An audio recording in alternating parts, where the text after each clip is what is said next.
So I'll be showing you how to change the screen timeout period on your Samsung Galaxy Fit 3.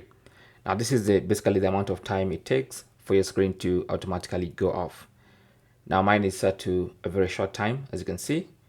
And if I want to change it, all I have to do is swipe from the bottom to the top. So when you swipe from the bottom, you reveal the apps screen. And on the apps screen, you want to find settings. Tap on that. Under settings, go to display, tap on that, and then under display settings, you can just scroll down until you get to screen timeout. Now mine is set to 7 seconds, and that's why it's very short.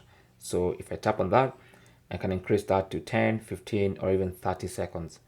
Now I'm gonna go for the maximum because I want to make these tutorials.